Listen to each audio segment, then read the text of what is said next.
स्वागत है आपका एक नए वीडियो में। प्रणाम सर। खुश रहो। क्या हुआ हो? सर वॉइस हमको समझ में नहीं आता। हाँ, तेरी वॉइस में कुछ है हो? बैठो सर। बताते हैं। ठीक है बैठते हैं सर। ठीक है बैठो बताते हैं तुमको वॉइस में। देखिए, वॉइस दो तरह के होते हैं, एक्टिव वॉइस और पैसिव वॉइस।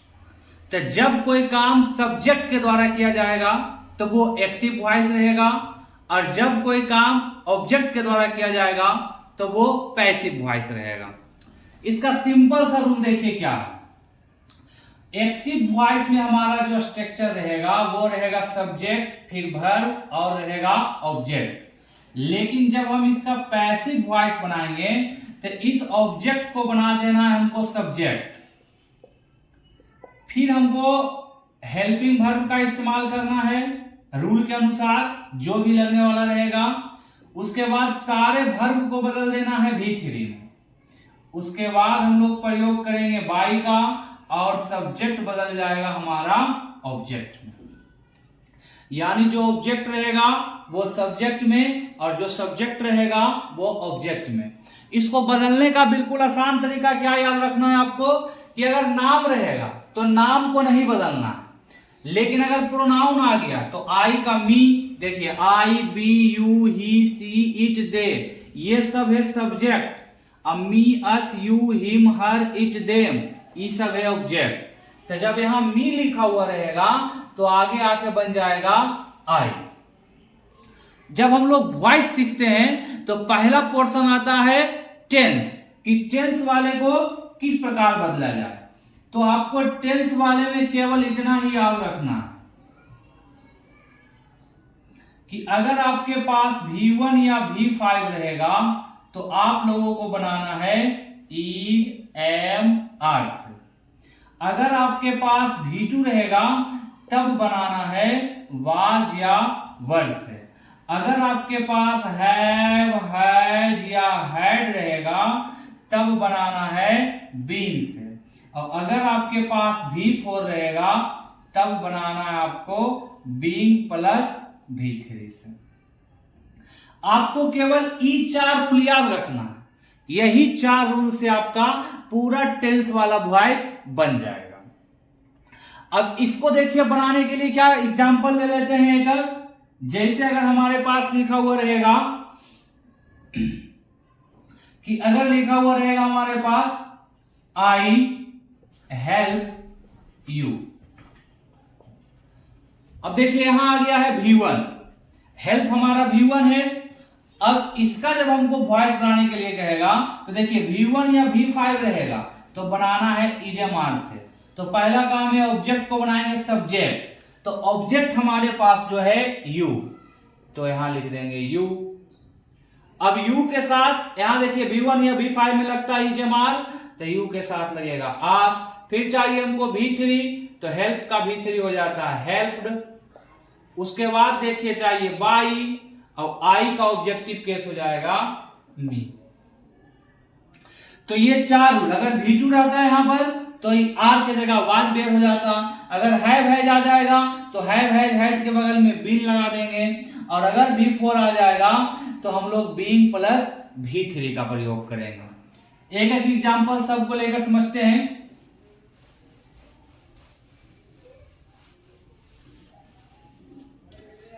जैसे इसी क्वेश्चन को अगर लिख देगा आई हेल्प यू,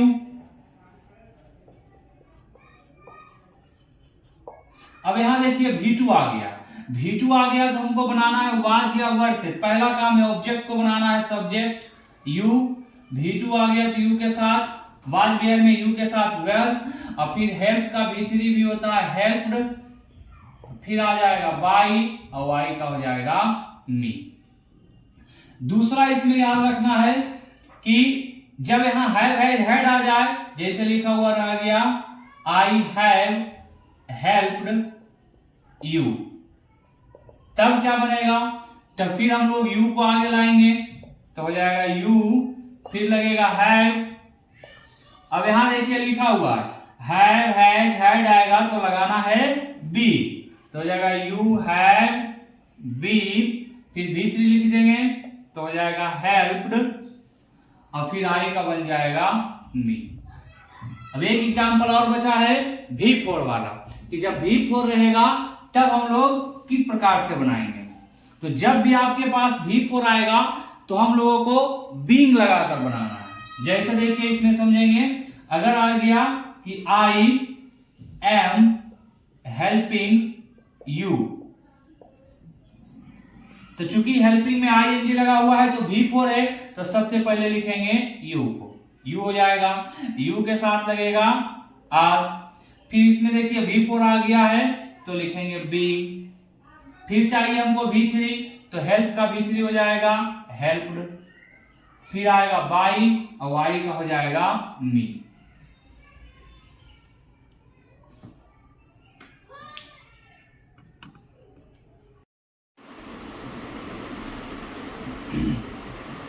तो अगला रूल हमारे पास है बाई प्लस एजेंट क्या होता है सर? उसका भी प्रयोग वॉइस में होता है। अच्छा, बाई प्लस एजेंट, चलिए बैठिए बताते हैं। देखिए, जब हम लोग वॉइस बनाते समय सब्जेक्ट को पीछे ले जाते हैं तो बाई प्लस और सब्जेक्ट बन जाता हमारा ऑब्जेक्ट, इसी को कहा जाता है बाई प्लस एजेंट।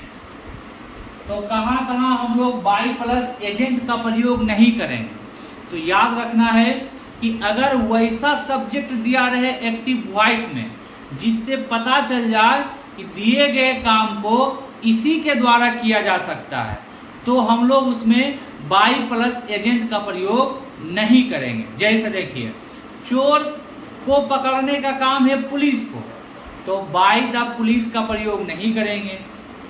रोगी का इलाज करने का काम है डॉक्टर का, तो बाय द डॉक्टर का प्रयोग नहीं करेंगे। तो जहां जहां आपको लगे कि दिया गया सब्जेक्ट के द्वारा केवल इसी काम को किया जा सकता है, तो हम लोग बाय प्लस एजेंट का प्रयोग नहीं करते हैं। देखिए एग्जाम्पल से समझते हैं, एग्जाम्पल से समझते हैं। अगर हमारे पास लिखा हुआ रह जाएगा the police have caught the thief। अब देखिए इसमें कह रहा है पुलिस ने चोर को पकड़ा है, तो चूंकि चोर को पकड़ने का काम पुलिस का ही है, जब इसको बनाएंगे तो पहला काम है ऑब्जेक्ट को आगे लाएंगे, तो ऑब्जेक्ट में हमारा आ जाएगा द थिफ। द थिफ के बाद हम लोग हैज का प्रयोग करेंगे। पुलिस हमेशा प्लूरल होता है इसलिए यहाँ हैव लगा हुआ है, लेकिन थिफ यहाँ सिंगुलर है इसलिए हैज लगा हुआ है। और अभी जस्ट बताए थे कि हैव हैज हैड रहता है तो लगाते हैं हम लोग बी। उसके बाद देखिए यहाँ V3 लिखा हुआ है काउ। अब इसके साथ हम लोग बाई प्लस एजेंट का प्रयोग नहीं करेंगे क्योंकि चोर को पकड़ने का काम पुलिस का ही है। और एग्जांपल है कि जैसे डॉक्टर का इलाज रोगी का इलाज कौन करेगा? डॉक्टर। जैसे लिखा हुआ रहेगा the doctor examines the patient, ऐसा लिखा हुआ रहेगा। तो हम लोग फिर ऑब्जेक्ट को आगे लाएंगे तो ऑब्जेक्ट हमारा हो जाएगा द पेशेंट। अब यहां देखिए V5 आ गया और भी बताए थे कि ईच मार्क्स बस से बनता है जब V1 या V5 रहता है। द पेशेंट के साथ लगेगा is, the patient is. Examine का V3 हो जाता है एग्जामिन्ड। अब यहां देखिए बाय द डॉक्टर नहीं लिखेंगे क्योंकि रोगी का इलाज डॉक्टर ही करता है। एक एग्जाम्पल और लेते हैं जिसमें लोगों को अक्सर समस्या हो जाती है इसमें। जैसे अगर लिखा हुआ रह गया वी एक्सपेक्ट गुड न्यूज, हम लोग गुड न्यूज एक्सपेक्ट करते हैं। तो देखिए संसार में कोई ऐसा व्यक्ति नहीं रहेगा जो बैड न्यूज चाहेगा, वो हमेशा चाहेगा कि हमको गुड न्यूज ही मिले। तो याद रखना है, इसको जब बनाएंगे तो आगे आएगा good news. Good news, news हमेशा सिंगुलर होता है तो लगेगा इज और यहां लिखा जाएगा एक्सपेक्टेड। और इसमें बाय एस का प्रयोग इसलिए नहीं होगा क्योंकि दुनिया में कोई भी व्यक्ति नहीं चाहता है कि हमको बैड न्यूज मिले। इसके अलावा भी कुछ याद रखना है। जब निम्नलिखित सब्जेक्ट के साथ हम लोग बाई प्लस एजेंट का प्रयोग नहीं करते हैं, तो वो कौन कौन है उनको याद रखिएगा। तो इसमें से आएगा someone, no one, anyone, somebody, nobody, anybody,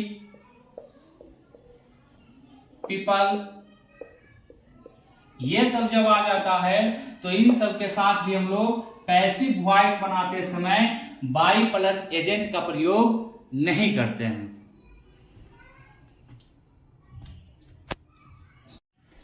आइए अब हम लोग नेक्स्ट रूल की ओर चलते हैं। तो हमारा अगला रूल जो है, मॉडल वर्ब को पैसिव वॉइस में कैसे बदलेंगे? अच्छा तो मॉडले वर्ब तो बता रहे हैं बुड़बक, बैठो। ठीक। देखिए, जब हमारे पास मॉडल वर्ब रहे तो मॉडल वर्ब की संख्या है 13, और याद रखिएगा कि मॉडल वर्ब के बगल में हमेशा वर्ब 1 आता है। मॉडल वर्ब जब भी लेता है अपने बगल में V1 लेता है, पैसिव वॉइस में भले V3 ले लेगा। तो मॉडल वर्ब में आता है can, may, shall, will, could, might, should, would, need, dare, used to, must और एक आउट टू। तो मॉडल वर्ब की टोटल संख्या है 13। अब याद रखना है कि एक्टिव वॉइस में मॉडल वर्ब के बगल में V1 आता है, और जब पैसिव बनाते हैं तो देखिए पहला काम है ऑब्जेक्ट को बनाना है सब्जेक्ट, फिर लिख देना है मॉडल वर्ब। जो मॉडल वर्ब दिया हुआ रहेगा उसी को लिख देना है। खाली ध्यान रखना है कि आई और बी रहेगा तब हम लोग प्रयोग करेंगे शैल का, और आई बी के अलावा बाकी सब्जेक्ट अगर आ गया तब हम लोग प्रयोग करते हैं विल का। ई दोनों के अलावा अगर कैन आएगा तो कैन से बनाएंगे, मे आएगा तो मे से बनाएंगे, कुड आएगा तो कुड से बनाएंगे। इसका देखिए कि एग्जांपल एक समझते हैं। अगर कह देगा आई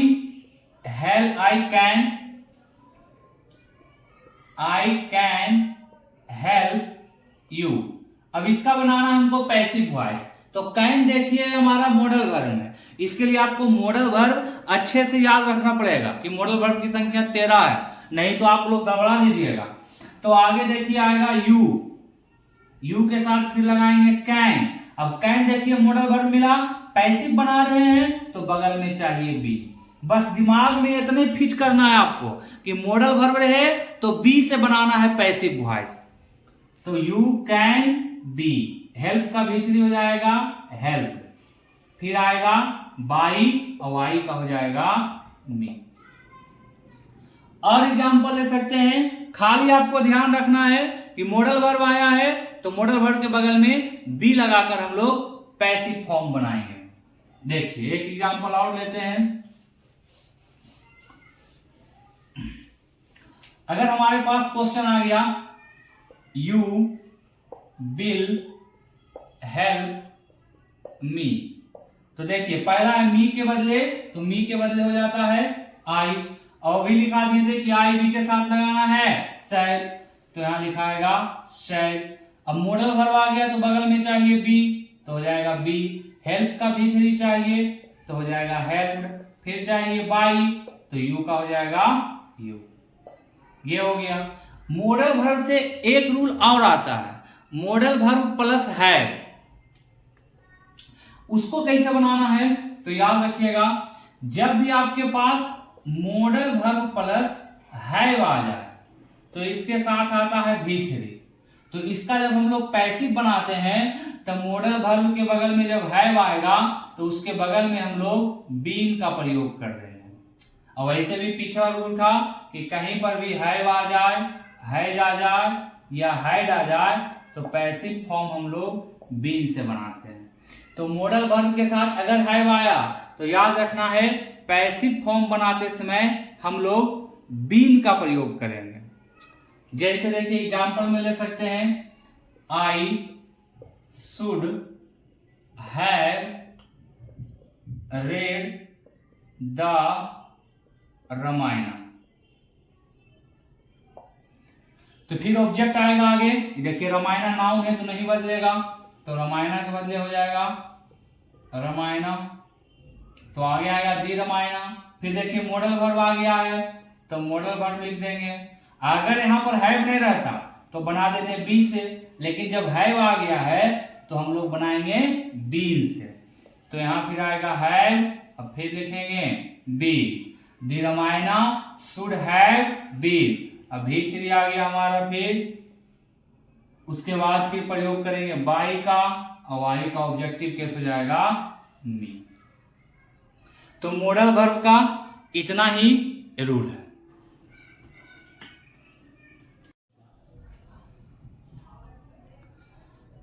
तो नेक्स्ट रूल की ओर चलते हैं। तो आइए देखते हैं हमारा अगला रूल क्या है। इम्परेटिव सेंटेंस को पैसिव वॉइस में कैसे बदलेंगे सर? चलिए ठीक है, बताते हैं, बैठ जाइए। इम्परेटिव सेंटेंस का पैसिव वॉइस, तो याद रखना है, देखिए इसमें कि जिस सेंटेंस से ऑर्डर, एडवाइस या रिक्वेस्ट का पता चले उसको कहा जाता है इम्परेटिव सेंटेंस। इम्परेटिव सेंटेंस प्रायः V1 से, डोंट से, प्लीज या काइंडली से या लेट से शुरू होता है। तो आइए देखते हैं। जब इम्परेटिव सेंटेंस से ऑर्डर का पता चले तो हमारा सेंटेंस का जो स्ट्रक्चर रहेगा एक्टिव वॉइस का V1 प्लस ऑब्जेक्ट रहेगा। जैसे कहेगा bring a glass of water, या फिर कहेगा ओपन द डोर, एग्जाम्पल से। तो एक्टिव वॉइस में हमारा हो गया V1 प्लस ऑब्जेक्ट। जब पैसिव बनाएंगे तब हम लोग लिखेंगे लेट। सबसे पहले लिखना है लेट, फिर आएगा हमारा ऑब्जेक्ट, क्योंकि लेट के बाद हमेशा ऑब्जेक्ट आता है। फिर आएगा हमारा बी और V1 बदल जाएगा V3 में। इसका एग्जाम्पल लेते हैं, जिसे कहेगा open the door, open the door. तो हम सबको सबसे पहले लिखना है लेट, फिर आगे लाना है द डोर, क्योंकि इससे देखिए पता चल रहा है ऑर्डर का, दरवाजा खोलो। तो लेट द डोर, फिर आएगा हमारा बी और ओपन का V3 हो जाएगा ओपेंड। तो जब भी हमको ऑर्डर दिया जाएगा तो हमारा स्ट्रक्चर रहेगा V1 प्लस ऑब्जेक्ट। तो बनाना है सबसे पहले लेट, फिर ऑब्जेक्ट, फिर बी, फिर V3 का प्रयोग करना है। इसी में हम लोग दूसरा रूल सीखते हैं। जब हम लोग एडवाइस, जब सेंटेंस से एडवाइस का पता चलेगा तब हम लोग कैसे बनाएंगे। तो याद रखिएगा कि जब एडवाइस का पता चलेगा तब भी हमारा एक्टिव वॉइस जो रहेगा वो रहेगा V1 प्लस ऑब्जेक्ट। आपको सेंटेंस से पकड़ना है कि ऑर्डर दे रहा है कि एडवाइस दे रहा है, क्योंकि दोनों का एक्टिव वॉइस का स्ट्रक्चर एक जैसा ही रहेगा। तो इसका जब पैसिव वॉइस बनाएंगे तो ऑब्जेक्ट बन जाएगा सब्जेक्ट, फिर प्रयोग करेंगे शुड का, फिर आएगा बी और V1 बदल जाएगा V3। इसका भी एग्जाम्पल लेकर समझते हैं। जैसे कहेगा help the poor, help the poor, तो कह रहा है गरीबों की मदद करो। तो गरीबों की मदद करो कह रहा है, तो ये देखिए दे रहा है क्या, सलाह। और जब सलाह दे रहा है तो हम लोग इसको बनाएंगे शुड से। तो आगे हमारा आ जाएगा पहले ऑब्जेक्ट को सब्जेक्ट द पुअर, फिर लिखेंगे शुड। शुड देखिए पीछे बताए थे मॉडल वर्ब है। अब मॉडल वर्ब को जब भी बनाते हैं बी से, तो मॉडल वर्ब के बगल में आ जाएगा बी और V1 बदल जाएगा V3 में, तो हेल्प का V3 हो जाएगा हेल्प। इसी प्रकार से आप बना सकते हैं लव योर कंट्री। तो ये था हमारा एडवाइस। अब देखिए जब किसी सेंटेंस से रिक्वेस्ट का पता चले, जब रिक्वेस्ट का पता चलेगा तब हमारे पास सेंटेंस में लिखा हुआ रहेगा प्लीज या काइंडली, प्लीज या काइंडली लिखा हुआ रहेगा। तो आप सबको क्या करना है, पैसिव वॉइस बनाते समय प्लीज या काइंडली को हटा देना है और लिख देना है यू आर रिक्वेस्टेड टू। उसके बाद जो बचा हुआ रहेगा भाग उसी को लिख देना है। बहुत आसान है। देखिए अगर कहेगा कि प्लीज हेल्प मी, तो जैसे ही आपके पास प्लीज या काइंडली आए तो प्लीज या काइंडली को हटाना है और लिख देना है यू आर रिक्वेस्टेड टू। तो यहां हो जाएगा यू आर रिक्वेस्टेड टू। उसके बाद बच गया हमारे पास हेल्प मी। तो हो जाएगा you are requested to help me. तो ये था हमारा ऑर्डर, एडवाइस और रिक्वेस्ट। इंपरेटिव सेंटेंस में एक बार वाक्य ऐसा आता है जिसमें ऑब्जेक्ट ही नहीं रहता है, जिसमें ऑब्जेक्ट ही नहीं रहेगा, केवल वर्ब रहेगा। यानी वो वर्ब रहेगा इंट्रांजिटिव वर्ब, वो वाला वर्ब रहेगा इंट्रांजिटिव वर्ब। अब इंट्रांजिटिव वर्ब किसको कहते हैं? तो जिस वर्ब के पास ऑब्जेक्ट नहीं होता है उस वर्ब को इंट्रांजिटिव वर्ब कहा जाता है। जैसे देखिए, अगर लिखा हुआ केवल रह जाएगा गो, अगर लिखा हुआ रह जाएगा गो, जाओ, या फिर कह देगा वर्क हार्ड, कठिन परिश्रम करो। तो याद रखना है, जब इंट्रांजिटिव वर्ब आ जाए यानी जिस वर्ब के पास ऑब्जेक्ट नहीं रहता है उसको इंट्रांजिटिव वर्ब कहते हैं। तो इसको बनाने के लिए अगर ऑर्डर देगा तब आपको लिख देना है you are ordered to go. तो किसी को हम कहते हैं जाओ, तो ऑर्डर दे रहे हैं, कहेंगे get out, stand up, sit down, तो ये सब ऑर्डर में आ जाएगा। और जब हम किसी को सलाह देंगे तब हमको लिखना है यू आर एडवाइज्ड टू। यहां देखिए सी लिखा हुआ रहता है एडवाइस में, लेकिन जब वर्ब के रूप में आता है तो एस हो जाता है। तो यू आर एडवाइज्ड टू, अब बच गया हमारे पास वर्क हार्ड। तो ये था हमारा इंपरेटिव सेंटेंस में जब वर्ब आ जाता है इंट्रांजिटिव। एक रूल बच गया है और लेट वाला।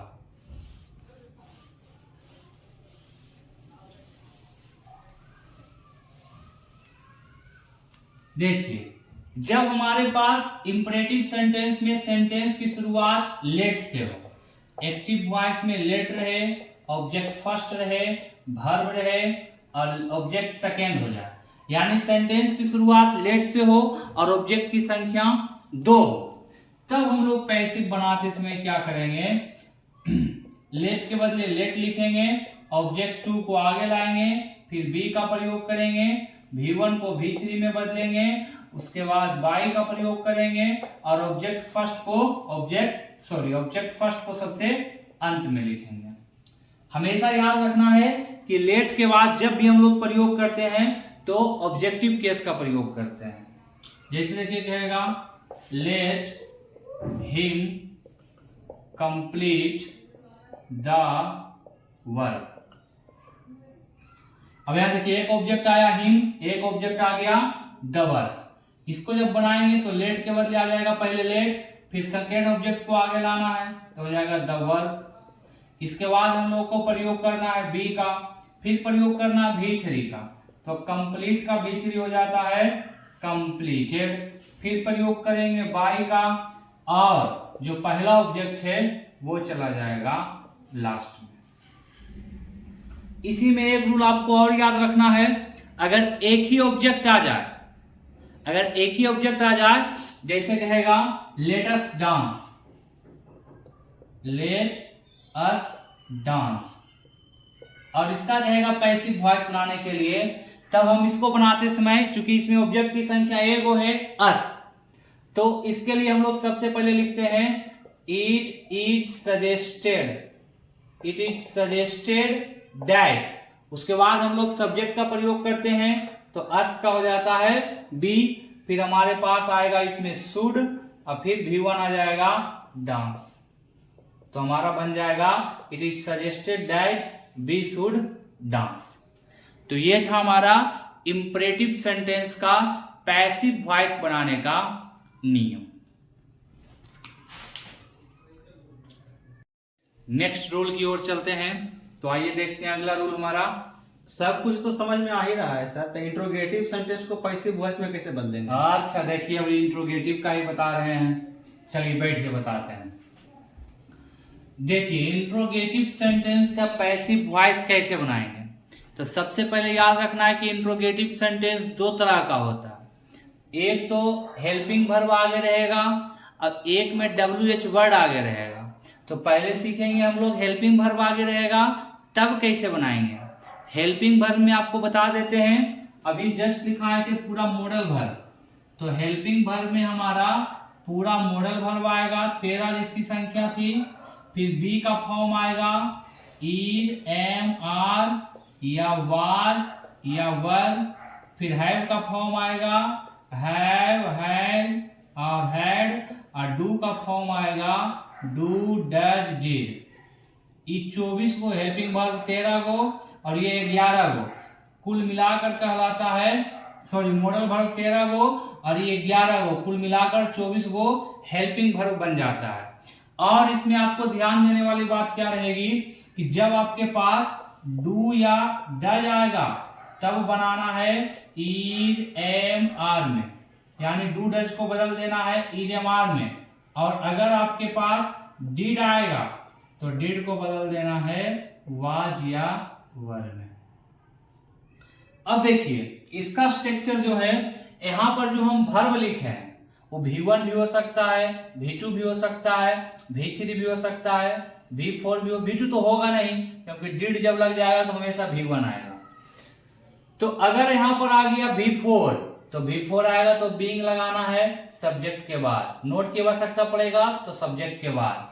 फिर देखिए अगर यहाँ पर आ गया V3 है जाएगा तो इधर लगाना है बी। बाकी सारे वर्ब को बदलना है V3 में, फिर बाय का प्रयोग और सब्जेक्ट बदल जाएगा ऑब्जेक्ट में। डू डज रहेगा तो EJMR लगाना है, डिड रहेगा तो वाज वर लगाना। जैसे देखिए कहेगा डू यू हेल्प मी। तो देखिए पहला काम क्या है कि ऑब्जेक्ट को, सॉरी हेल्पिंग वर्ब यहाँ आ गया डू, तो हेल्पिंग वर्ब के बदले हेल्पिंग वर्ब लिखना है। जब ये दर्शन देगा तब खाली बदलना है डू, डज और डिड को। तो यहाँ डू जब आ गया है तो हमको EJMR चाहिए, तब यहाँ से आगे देखिए मी को लाएंगे तो आई हो जाएगा और आई के साथ लगता है एम, तो ये हो जाएगा एम आई। अब नोट नहीं लग रहा, बी, बीइंग, बीइंग नहीं लग रहा है। बी लगता है किसके साथ, तो मॉडल वर्ब के साथ। बीइंग लगता है किसके साथ, V4 के साथ। बीइंग लगता है किसके साथ, तो हैव, हैज और हैड के साथ। तो यहाँ तो कुछ आया नहीं है, तो एम आई हेल्प का V3 हो जाएगा हेल्प, फिर आएगा बाई, यू का हो जाएगा यू। इंट्रोगेटिव सेंटेंस है। इसी प्रकार से अगर कहा जाएगा डिड यू हेल्प मी, तो फिर डिड आ गया है तो आगे लगाएंगे वाज या वर, तो पीछे से मी के बदले आई आएगा तो आई के साथ was, I helped bye you. अब इसमें देखिए डू डज डिड वाला एग्जांपल दे दिए, इसके अलावा कुछ भी आ जाए, EJMR आएगा तो EJMR से बना देना है, वाज वर आएगा तो वाज वर से बना देना है, हैव हैज आएगा तो हैव हैज से बना देना है, हैड कभी नहीं बदलता है, हैड आएगा तो हैड से ही बनेगा, और मॉडल वर्ब आएगा तो मॉडल वर्ब से बना देना है। जैसे एक एग्जांपल ले लेते हैं मॉडल वर्ब वाला, जैसे कहेगा कैन आई हेल्प यू। अगर एग्जांपल ले लेते हैं कैन, नहीं सूखा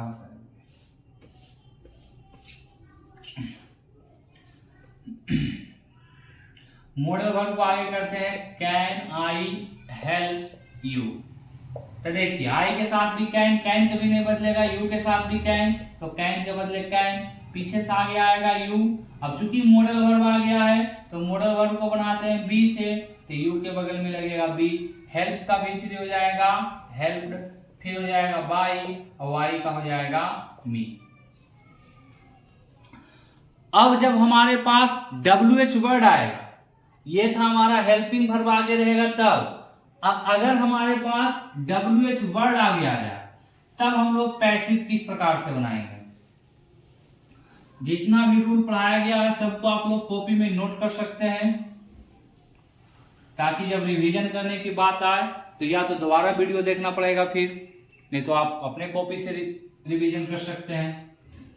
देखिए जब WH वर्ड आ जाएगा तो WH वर्ड नहीं बदलता है, जो रहेगा उसी को लिख देंगे। बदलेगा कौन कौन, तो याद रखिएगा, अगर WH वर्ड के रूप में हमारे पास हु आ जाए तो हु के बदले हम लोग बाय whom का प्रयोग करते हैं। अगर WH वर्ड के रूप में हमारे पास whom आ जाए तो whom के बदले हम लोग who का प्रयोग करते हैं। व्हाट आएगा तो व्हाट लिखेंगे, why आएगा तो why लिखेंगे, या फिर how आएगा तो how लिखेंगे। केवल who आएगा तो by whom लिख देना है, whom रहेगा तो who लिख देना है। चलिए एग्जाम्पल से समझते हैं। अगर लिखा हुआ रह जाएगा who did this, इसका जब बनाने के लिए कहेगा तो who के बदले लिख देना है by whom। by whom did आ गया V2 तो लगेगा was, फिर आएगा this और did का V3 हो जाएगा done। who was this done। फिर देखिए यहां whom है, whom वाला एक एग्जाम्पल ले लेते हैं। अगर कहेगा whom do you like, तुम किन्हें पसंद करते हो, तो इसको जब बनाएंगे तो whom के बदले हो जाएगा whom। अब यहां देखिए do है तो ये चला जाएगा पीछे तो आ जाएगा यहाँ who is, like का V3 हो जाएगा like, by you का हो जाएगा you। तो जब WH वर्ड आएगा तो सब सेम टू सेम लिखा है, खाली आपको ध्यान में रखना है कि हु के बदले बाय whom। अगर हु के बदले हु लिखते हैं तो बाय का प्रयोग सबसे लास्ट में करना है, और whom के बदले हम लोग हु का प्रयोग करते हैं। ठीक है, तो ये था हमारा इंट्रोगेटिव सेंटेंस। इसमें याद रखना है कि जब भी नोट का, बी का, बीइंग का, बीन का प्रयोग करेंगे तो सब्जेक्ट के बाद करना है, और बी तब प्रयोग करेंगे जब मॉडल वर्ब रहेगा, बीइंग तब प्रयोग करेंगे जब वर्ब फोर आएगा, और बीन तब प्रयोग करेंगे जब हैव, हैज और हैड आएगा। तो ये था हमारा इंट्रोगेटिव सेंटेंस का रूल। कुछ ऐसे वर्ब होते हैं जिनके साथ हम लोग पैसिव वॉइस में बाय प्लस प्रीपोजिशन का प्रयोग नहीं करते हैं। अगर इस रूल को नहीं जानिएगा तो अर्थ का अनर्थ हो जाएगा, और सारा रूल जानते हुए भी वॉइस आपसे गलत बन जाएगा। तो देखिए, जब भी आपके पास नोन आ जाए तो टू लगाना है, प्लीज आ जाए, सेटिस्फाइड आ जाए तो विथ लगाना है, कॉन्टेंट रहे, इंटरेस्टेड रहे तो इन लगाना है, अमेज्ड, शॉक्ड, सरप्राइज, अलार्म्ड रहे तो एट लगाना है, और मेड रहे तो ऑफ लगाना है। तो इन सब के साथ याद रखना है, प्राय एग्जाम में पूछे जाते हैं, इनके साथ बाय नहीं प्रयोग करना है। अगर बाय कर दीजिएगा तो गलत हो जाएगा आपका। जैसे देखिए, अगर लिखा हुआ रहेगा आई नो यू, कितना हल्का क्वेश्चन है, तो पीछे से आगे आएगा यू के साथ लगाएंगे आर, क्योंकि V1 या V5 है तो EJMR चाहिए। नो का V3 हो जाता है नोन। अब देखिए, नोन के साथ बाय में अगर लिखिएगा तो गलत हो जाएगा, क्योंकि यहां लगाना है टू, उसके बाद लिखना है मी। इसी प्रकार से प्लीज आ रहे, सेटिस्फाइड रहे तो विथ, इंटरेस्टेड कंटेंट रहे तो इन, अमेज, शॉक्ड, सरप्राइज, अलार्म रहे तो एट, मेड रहे तो ऑफ। तो बताना है वॉइस कैसा लगा, आपके लिए बहुत मेहनत करते हैं, तो कृपया करके अगर अच्छा लगा होगा वीडियो तो दोस्तों में शेयर कर दीजिए, और अगर कोई शिकायत है, कहीं दिक्कत है तो आप लोग कमेंट कीजिए, जरूर कमेंट कीजिए, ताकि इसमें और सुधार लाया जा सके। बाकी मस्त रहिए, दुरुस्त रहिए, तंदुरुस्त रहिए, और हाँ, अगर पहली बार चैनल को देख रहे हैं तो कृपया करके चैनल को सब्सक्राइब कर दीजिए। मिलते हैं नेक्स्ट वीडियो में।